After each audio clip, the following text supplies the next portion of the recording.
Joining us now to review some of the headlines of today's newspapers from around the world is Arise News analyst Emmanuel Efeni. Good morning, Emmanuel. Good morning, Ruben. Good morning, Rufai. Good morning, sir. Ayo. Now, we'll start the review quickly with this Nigeria's newspaper of record.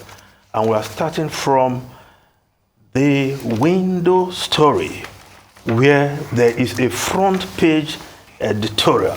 And of course, when this day comes up with front page editorial, then it means it's a very serious national issue in this case. Interim government, perish the thought.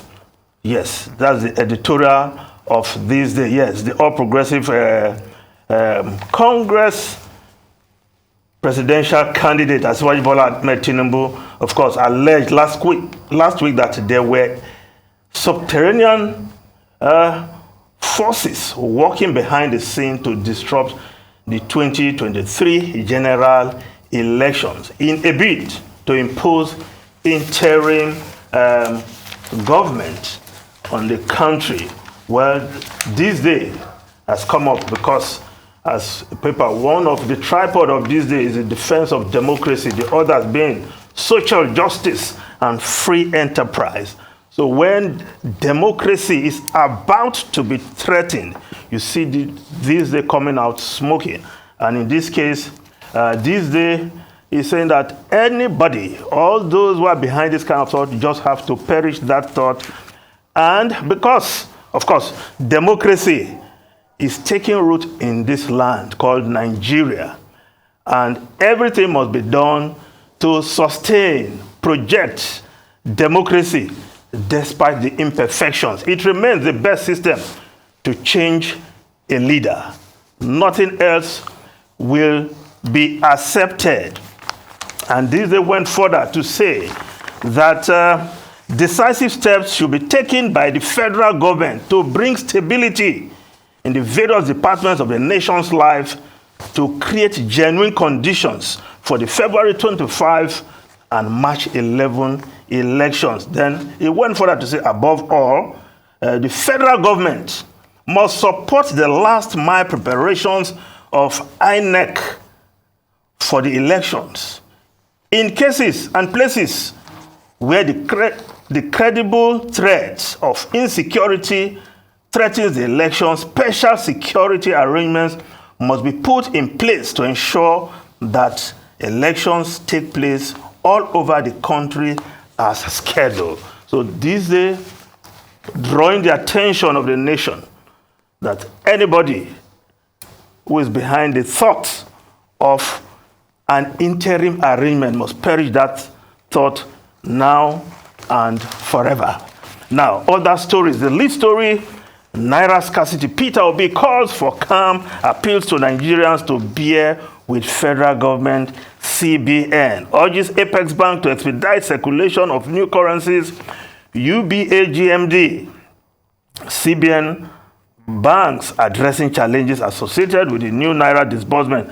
Atiku alleges APC conniving with banks to hoard new 1,000 Naira, 500 Naira, and 200 Naira. Police warn against lawlessness in Kwara as governor calls for calm.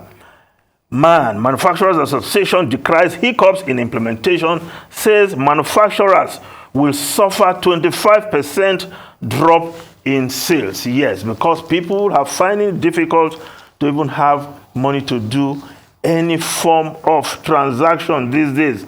Even petty traders, they are feeling the pinch because they don't have point of sales machines at the markets to sell their tomatoes. So it's affecting everybody. The Guardian newspaper also reporting, fuel, Naira scarcity depletes productivity, worsens inflation. While the Punch newspaper, Buhari under pressure to end fuel, Naira disasters. Governors in talks with presidency, Emefiele as reps, more emergency session. President must intervene, crisis affecting turnout at rallies. Senators, reps making that claim. Now, the New Telegraph newspaper polls don't impose candidates on followers on Icon urges clergy, vote credible candidates, not party. He advises Nigerians. Presidency, APC at crossroad as El-Rufai, Des Villa, Kaba.